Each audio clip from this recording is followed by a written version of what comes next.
In the news headline, President Bola Ahmed Tinubu mounts victims of Air Force helicopter crash. Chika state government approves 44 billion naira as supplementary budget for 2023. From the international scene, Kenya split over petition seeking TikTok ban.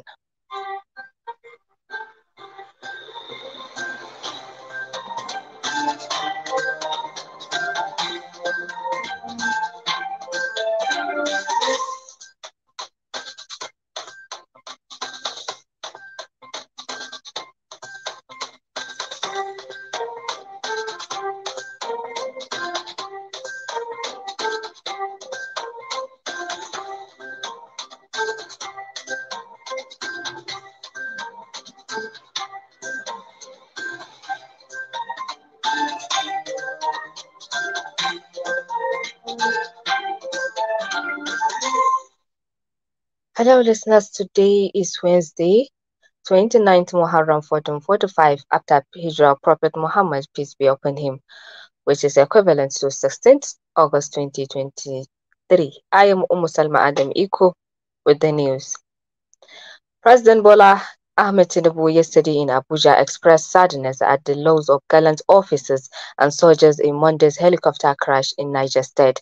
The Nigerian Air Force helicopter on a casualty of an evacuation mission crashed at about 11 p.m. The crash, in which the officers and men died and occurred at Shukuba village near Shiroro. Mr. Tinubu saluted the deceased sacrifices, devotion, and loyalty to the nation, saying it is the nation they loved and served to the end. The president also prayed to God to grant eternal rest to the deceased. The presidential candidate of the People's Democratic Party (PDP) in the recently concluded 2023 elections, Atiku Abubakar, has slammed President Bola Ahmed Tinubu over the destruction of billboards in strategic locations in the Federal Capital Territory, drawing public attention to the judiciary as Nigerians await the verdict of the Presidential Election Petition Court. The federal government has disbanded the Secretariat of the Advertising Standard Panel due to its endorsement of billboards accused of attempting to manipulate the verdict of the Presidential Election Petition Tribunal with the slogan, "All eyes on the judiciary." A statement by the Advertising Regulatory Council of Nigeria had earlier conveyed the dissolution of the panel on Tuesday. The Advertising Standard Panel, a statutory panel within the council, is tasked with ensuring that advertisements adhere to the prevailing laws of the federal and the Code of Ethics for Advertising Professionals, pointing out the reasons for which the advertisement should not have been approved. The statement said the concept exposed were not approved by the Advertising Standards Panel. Hence, the council had directed that all the materials being exposed be brought down immediately and the violators sanctioned. The federal government will on tomorrow arraign the suspended governor of the Central Bank of Nigeria (CBN), Godwin Emefiele. Sources at the Federal Ministry of Justice, Abuja, told newsmen today that Emefiele will be arraigned at the Federal Capital Territory High Court in Maitama. This follows Tuesday's request by the federal government to withdraw the initial charges of illegal possession of firearms and ammunition filed against Mr. Emefiele at the Federal High Court in Lagos. The Director of Public Prosecutions in the Federal Ministry of Justice, Abubakar Mohammed, told the judge, Nicholas Oyibo, that the application for withdrawal was based on the result of more investigations conducted by the government. The judge fixed tomorrow to decide on the request, which was opposed by Emefele's legal team. Mohammed told journalists after the day's proceedings about the filing of the fresh 20 charges against Emefele. National Chairman of the ruling All Progressives Congress (APC), Dr. Abdullahi Umar Ganduje, says the former governor of Rivers State, Nyesom Wike, is ready to cooperate with the party. Ganduje spoke at the APC National Secretariat in Abuja when the former governor of Plateau State, Simon Lalong, paid him a visit. Ganduje said his leadership was in talks with some opposition parties to collapse their structures and march with APC ahead of the 2027 general elections. Meanwhile, supporters of the newly appointed Deputy National Chairman, Honorable Ali Bukari Dalori, have said his emergence would heal wounds in the party. Dolari replaced Senator Abubakar Kari, who was Deputy National Chairman North, but now a minister designate. Jigawa State Executive Council has approved the sum of 44 billion naira as the second supplementary budget for the year 2023. This resolution was made after the council meeting held at Dutse, the state capital, today. In his speech after the meeting, the Commissioner of Budget and Economic Planning, Jigawa State Alhaji Babangida Umar Gansa, explained the rationale behind this adjustment. Today, the 16th of August 2023, the Jigawa State Executive Council has just approved a second supplementary budget of about 44.7 billion to be used for the remaining months of the fiscal year 2023. You will all recall that late last year, precisely in November, there was the 2023 appropriation, which was 185 billion. The Executive Council approved that one, which was passed to the state legislature. After the legislature has scrutinized the budget, they okayed it, and it was assented by the then governor of the state. So it became a law, number 6 of 2022. After that, in March this year, there was another supplementary budget of about 13 billion, which was approved also by the State Executive Council and passed by the legislature, also signed into law by the governor of the state. That was in March. So it became obvious and it became necessary after the review of the media budget, performance of recurrent and capital expenditure, and in fact, capital receipts and even recurrent receipts. That is I'm talking of the revenue aspect. We have noticed that there are a lot of revenues that accrue into the state treasury, and some are going to be accrued into the state treasury, which dearly before spending that revenues, it has to be appropriated.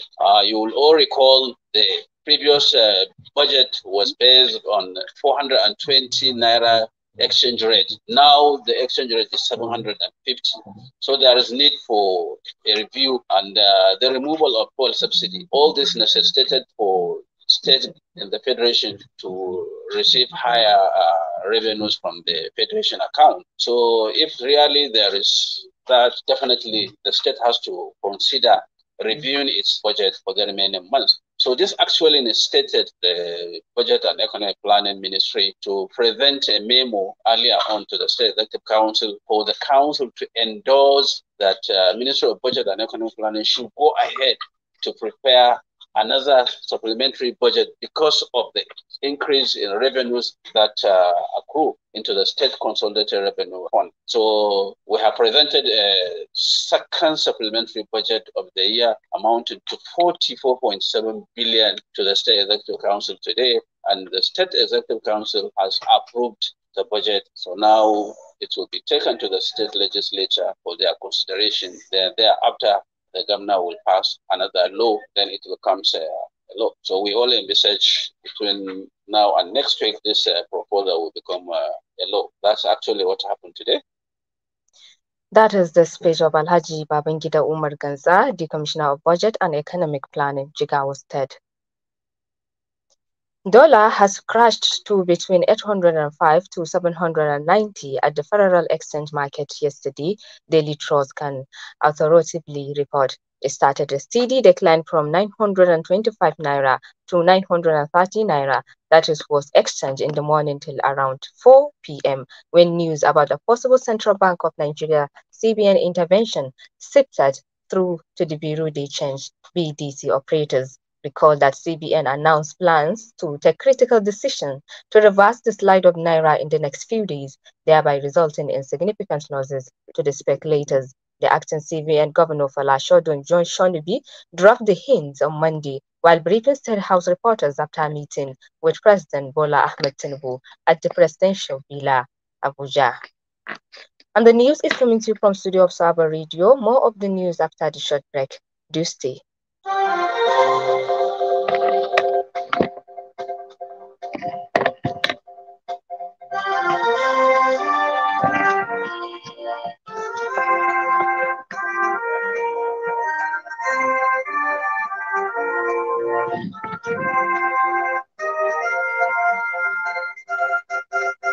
This is News on the Hour, Sawaba Radio FM. Stay tuned.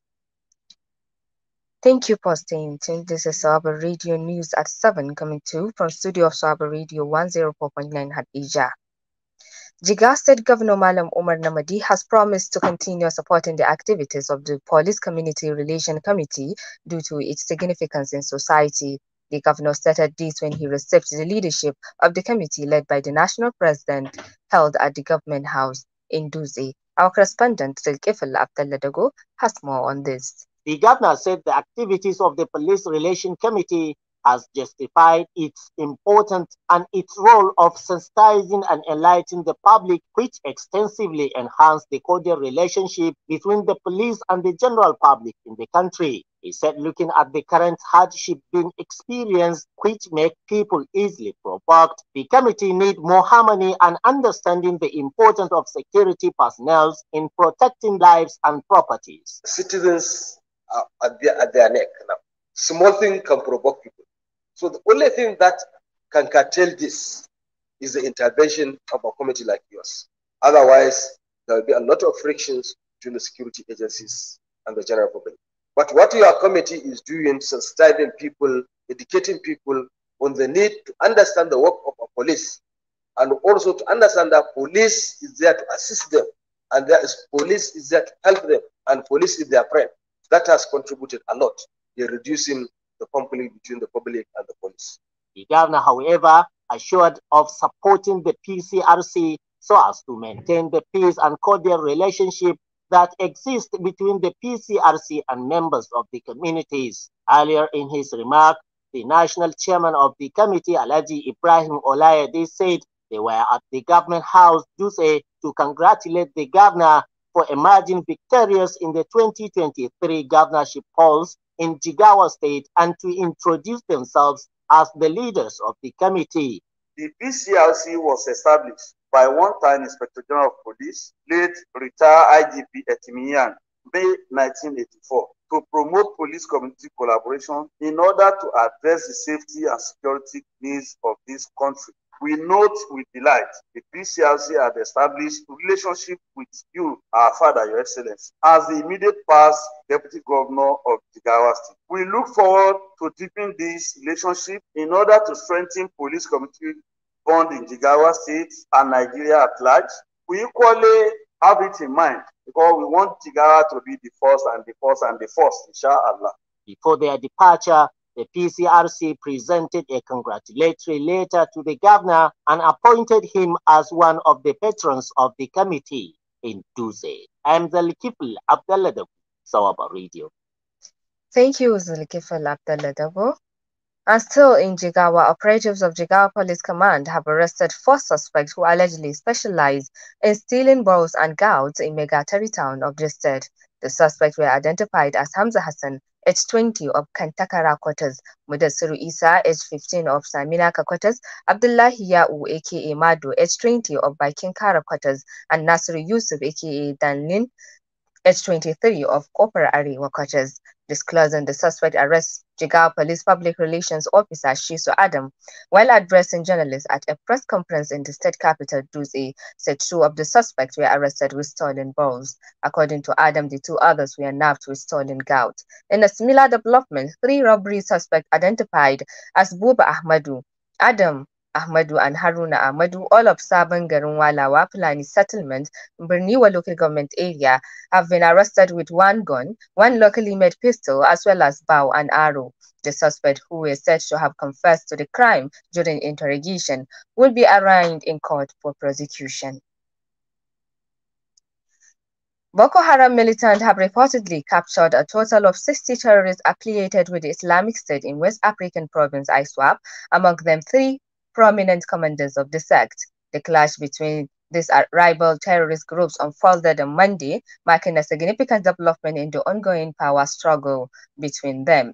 The disclosure was made by Zagazola Makama, a respected counter-insurgency expert and security analyst operating in Lake Chad region. Makama took his social media platform today to provide insight into the confrontation between Boko Haram and ISWAP forces. According to Makama, the ISWAP militants were apprehended while en route to Damasak, a town situated in Borno State. Among the captured individuals were Abubakar Sadiq, Abu Maimuna, and Malam Idris, 3 key figures within the ISWAP hierarchy. Some terrorists disguised in hijab, abducted a popular local businessman Alhaji Isia in Maru area of Zamfara state yesterday. News agency of Nigeria reported that terrorists who were on 3 motorcycles arrived Hai, a community in Maru area of Zamfara state at around 10 p.m. yesterday and kidnapped a businessman. Mr. Isia is a gold merchant. A police spokesperson in Zamfara state, Yazid Abubakar, didn't respond to SMS sent to him for comment about the attack. The abduction of Mr. Isia came a few hours after the Chief of Army Staff, Taurid Lagbaja, vowed that the military would soon launch an offensive against terrorists. There have been renewed terrorist attacks in Zamfara in the last few months. The army chief visit was coming some hours after terrorists invaded Bungudu town, 20 kilometers from the state capital, and abducted 7 people, including a top retired civil servant, first son of the emir of Bungudu, and 5 women. Katsina State Governor Dikwaradda has warned that the Nigerian Bar Association (NBA) to call its members who are in the habit of supporting bandits, rapists, armed robbers, and other criminal elements into order. He claimed that most of the NBA members hide under the instrument of fundamental human rights to secure the release of suspects. According to Radda, there are several instances where suspected bandits, rapists, terrorists, and armed robbers were released on bail only for them to commit the same offenses. Such incident, he explained, could have been averted if bail was not granted to the suspect. The governor gave the warning yesterday at the Katsina Government House Council chamber, shortly after he swore in 4 new High Court judges as part of measures to strengthen the legal system and justice delivery speed in the state. He therefore charged them to take advantage of technology to improve justice delivery to the state. Now to international scene. A petition to ban TikTok has triggered a debate among Kenyan MPs and citizens. The Kenyan parliament yesterday debated the petition, which was presented by Kenyan Bab Ndolo. Mr. Ndolo asked MPs to outlaw TikTok, citing concerns that the platform threatens Kenyan cultural and religious values. The petitioner also said the Kenyans' weak regulation of TikTok has caused the proliferation of offensive and inappropriate content in the platform. Mr. Undolo added that the ban will shield Kenyans against the negative effects of TikTok, including addiction, which could disrupt the education and mental health of students. Mr. Undolo also expressed concern that the app could be illegally collecting or sharing Kenya's personal data. Some lawmakers and citizens have supported the proposed ban, while others say that such a move will deter Kenya's technological development and affect income for several young Kenyans who create content on TikTok. Ghana has enforced a 10% tax on betting and lottery winnings effective from yesterday. The Ghana Revenue Authority (GRA) says the new withholding tax on all betting, games, and lottery wins will be deducted at the point of payout. According to the authority, in situation where a game is cancelled and the player's stake is returned, or the value of payout is less or equal to the amount staked, withholding tax will not apply. Lottery operators have been directed to make charges to their software to display the amount staked, winnings, and tax withheld during a payout for easy tracking by the Revenue Authority. The new tax has been widely criticized by young Ghanaians who says betting and lottery winnings serve as alternative income sources for the unemployed. Revenue authorities have cautioned the sport betting firms, lottery operators, casinos, slot machines operators, and marketing promoters who fail to comply will have their licenses withdrawn. Ghana secured a 3-year IMF bailout program in May this year after experiencing a protracted period of economic crisis. And we wrap up the news with this and a recap of the major stories.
From the news, President Bola Ahmed Tinubu mourns victims of Air Force helicopter crash.